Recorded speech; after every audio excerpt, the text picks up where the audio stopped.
Assalamualaikum warahmatullahi wabarakatuh. Dalam pertemuan pertama di kelas 12 belajar jarak jauh ini kita akan membahas tentang materi perubahan sosial. Apa itu perubahan sosial? Akan kita bahas dalam pertemuan pertama kita ini.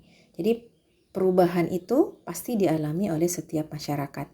Jadi kita sebagai bagian dari masyarakat tentu menyadari perubahan tersebut dalam kehidupan kita. Perubahan bukan hanya terjadi pada individu sebagai bagian dari masyarakat, tetapi juga terjadi pada norma-norma sosial, nilai-nilai sosial, lembaga kemasyarakatan, lapisan-lapisan masyarakat, susunan kekuasaan dan wewenang.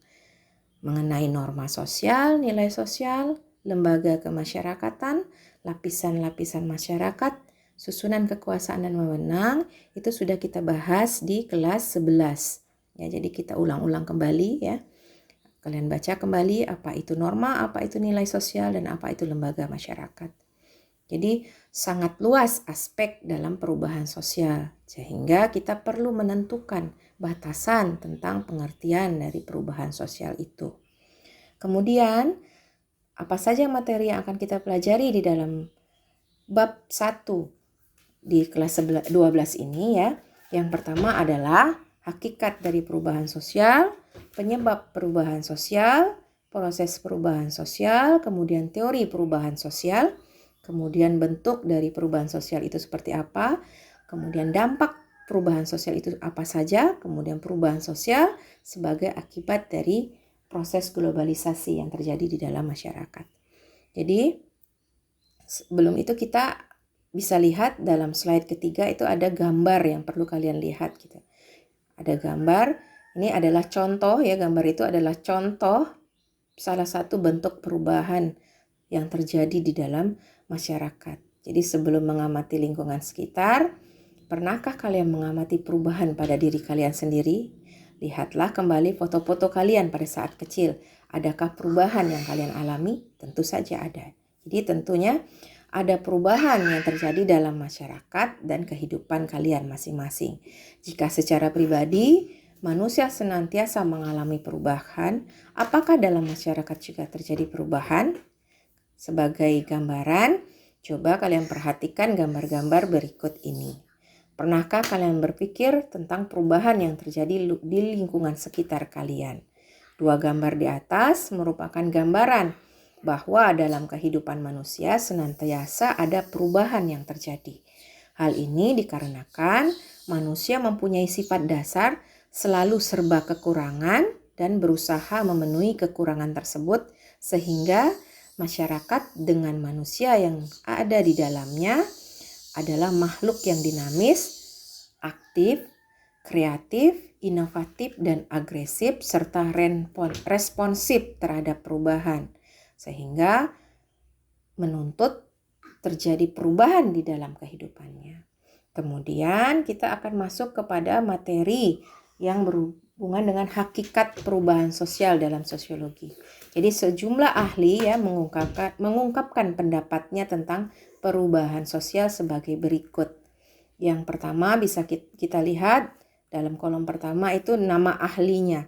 Ada Kingsley Davis, John Lewis Quilin dan John Philip Quilin, kemudian Samuel Kuning, Selo Sumarjan, Wilbert Moore, dan Robert H. Laurer. Jadi di Kingsley Davis dia mengartikan perubahan sosial itu sebagai perubahan yang terjadi pada struktur dan fungsi masyarakat. Dia berpendapat bahwa perubahan sosial itu apa? Perubahan sosial adalah sebuah perubahan yang terjadi pada struktur dan fungsi masyarakat. Kemudian Samuel Kuning dia mengatakan perubahan sosial itu menunjuk pada modifikasi yang terjadi dalam pola kehidupan manusia. Ada Selo Sumarjan, dia mengemukakan perubahan sosial sebagai segala perubahan pada lembaga-lembaga kemasyarakatan dalam suatu masyarakat yang mempengaruhi pada sistem sosialnya, termasuk di dalamnya nilai-nilai, sikap, dan pola kelakuan di antara kelompok-kelompok masyarakat. Bisa kalian baca sampai ke slide 5 Slide 5.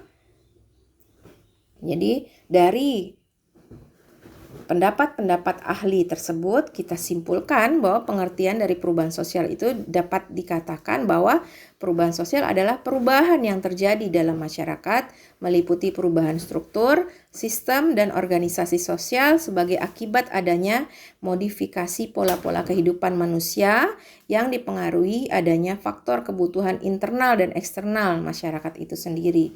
Jadi perubahan itu terjadi karena kebutuhan atau pemenuhan kebutuhan dari makhluk individu ataupun kelompok dalam suatu masyarakat atas kebutuhan hidupnya gitu.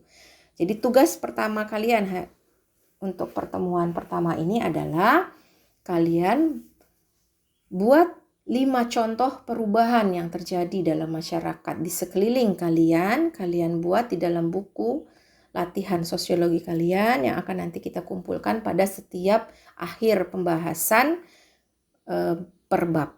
Ya, saya akhiri. Assalamualaikum warahmatullahi wabarakatuh.